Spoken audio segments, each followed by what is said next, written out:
No, we're really excited about this partnership between LucasArts and the Air Museum Planes of Fame, and it's just one other way for us to get the story of aviation history out to the public.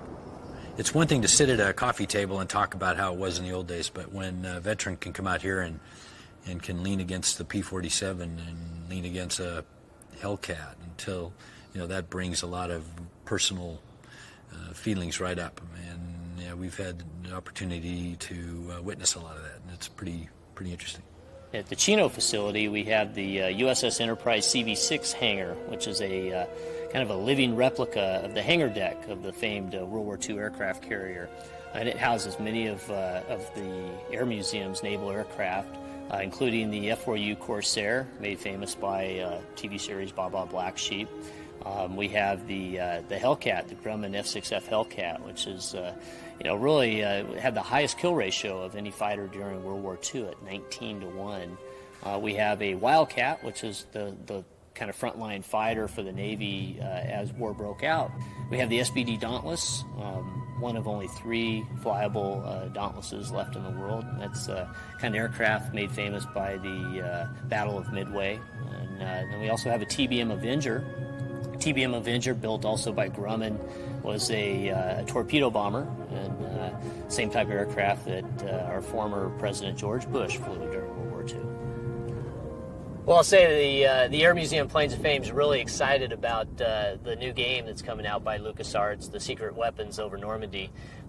This sort of game, I think, is probably the closest that someone can be to flying in these airplanes and seeing what it was like, flying and fighting during World War II. In the North Hangar at the Air Museum, we call that the Tom Freakin hangar. We've got quite a good collection of foreign aircraft, foreign to the United States. We have our Japanese Zero fighter in there. It's the last remaining completely authentic Japanese Zero in the world, complete with its original Nakajima-built Sockeye radial engine. It's the airplane that was even test flown by Charles Lindbergh during World War II, so we're pretty proud of that aircraft. We also have other aircraft that are rare, like the Raiden, the only one left in the world. It's a complete airplane. It's on stack display in the North Hangar. We have the Japanese rocket fighter that was really modeled after the German 163. We also have a Betty bomber, which is the most complete Betty bomber on display anywhere in the world.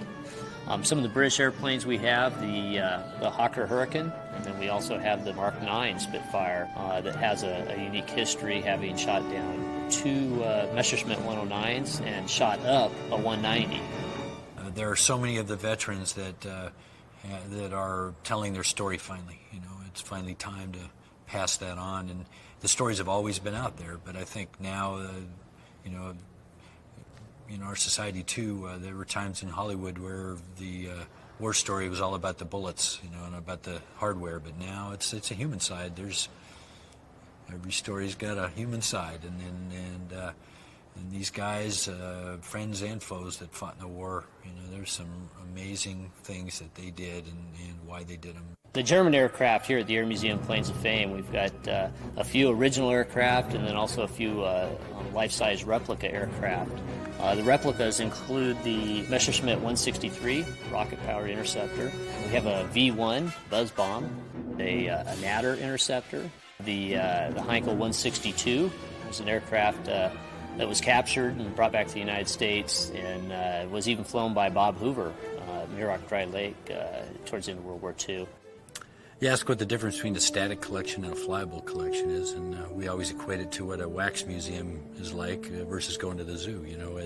At a wax museum, you see the likenesses, and that's all they are. And you go to the zoo, it's the real thing. The animals roar, and you see them walking around. Well, these airplanes are all alive, and we try to keep as many of them going as we can. Yeah, we really encourage the younger generation to come out and participate in a place where aviation history comes to life. A place where the airplanes could be seen not just on the ground or in the back of a hangar somewhere, but actually in their natural environment, in the sky. And even these people who come out and become members, join the museum and participate. They can go flying in the aircraft, and that's something that can't be done too many other places in the world.